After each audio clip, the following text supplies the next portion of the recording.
Bonjour à tous les amoureux des bateaux de notre littoral. Aujourd'hui, je vais répondre à une question. Est-ce que c'est intéressant d'acheter un bateau, ou voire même de récupérer un bateau abandonné ou sous forme de don?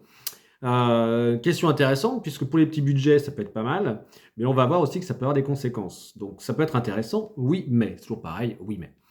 Avant toute chose, donc, écoutez, je vous rappelle, hein, un petit peu d'auto-promo. N'oubliez pas de vous abonner à la chaîne pour recevoir donc une notification dès que dès qu'il y a une nouvelle vidéo qui arrive. Je vous mettrai aussi en lien donc l'accès à Mer et Bateau, à la newsletter, à tous les réseaux qui suivent, donc pour suivre l'actualité et faire partie de la communauté. Mais donc revenons-en à notre sujet principal qui est: est-ce que c'est intéressant d'acheter ou de récupérer un bateau à l'abandon? Eh bien, on va commencer par un oui. Il y aura un oui même, on va commencer par le oui. Oui, c'est intéressant pour une question de prix, une question financière. J'ai même dit bien qu'il y a deux bonnes raisons. La première, donc c'est oui, la question financière, puisque du coup on achète un bateau à tout petit prix, même des fois on nous le donne.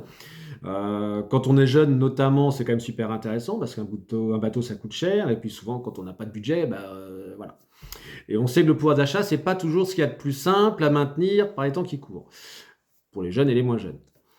Le deuxième intérêt, c'est que si vous êtes un amoureux des coques, un amoureux même parfois des vieilles coques, notamment des années 80, moi je suis vraiment amoureux de ces coques-là, passer sur des pontons ou passer voir des mouillages avec des bateaux presque abandonnés qui sont tout verts, voire marron, où on voit même plus la couleur du gel coat ni rien, moi ça me fait mal au cœur. Euh, Ça me fait vraiment mal au cœur et je trouve que donc rien que pour ça, redonner vie à certains bateaux, moi je trouve ça magnifique.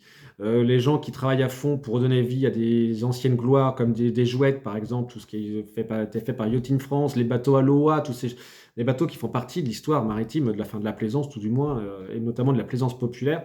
Donc moi je trouve que pour ça c'est aussi, oui, c'est un intérêt, c'est un avantage de pouvoir sauver ces bateaux. Mais il faut aussi reconnaître que ça a des inconvénients et des conséquences. La première, j'ai envie de dire, c'est que ça demande de l'huile de coude. Et de l'huile que de coude, écoutez, on n'en a pas tous de disponible. Ça demande du temps de la rénovation.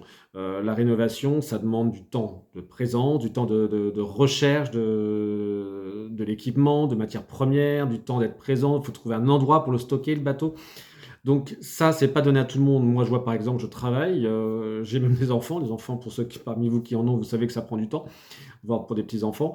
Je pense que ça peut être intéressant pour des jeunes qui ont un petit peu de disponibilité, pourquoi pas des étudiants. Oui.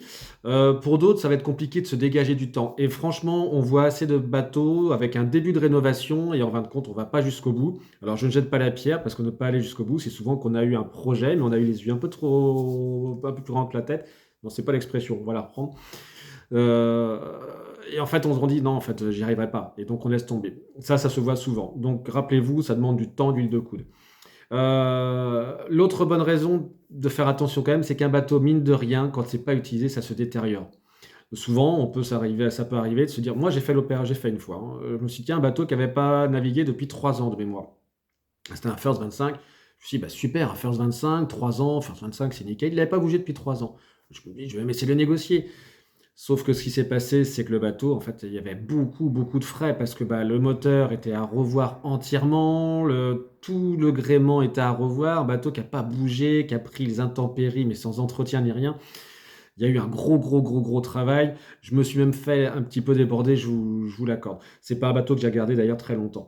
L'autre bonne raison, c'est que justement, c'est lié à tout ça, c'est qu'un bateau abandonné et qu'on rénove, ça coûte parfois plus cher qu'un bateau d'occasion prêt à naviguer. Il faut en être conscient. Un bateau prêt à naviguer, c'est comme je viens de le dire, c'est que vous pouvez aller sur l'eau tout de suite. Alors oui, il y aura un peu d'entretien, un petit peu de rénovation à faire, sans doute des pièces même à changer, des pièces maîtresses à changer.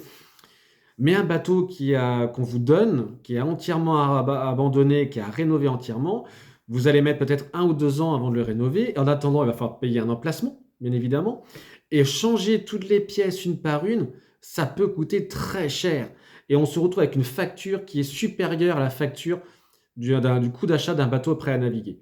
Donc vous devez bien faire attention à ça. Un bateau à l'abandon qu'on vous donne, ça peut sembler une bonne affaire comme ça, mais méfiez-vous parce que parfois la facture peut être bien plus élevée financièrement et au niveau de timing qu'un bateau à 0 €. Eh bien écoutez, voilà pour une petite réflexion. Je vous souhaite une très bonne journée et je vous dis à bientôt. Au revoir.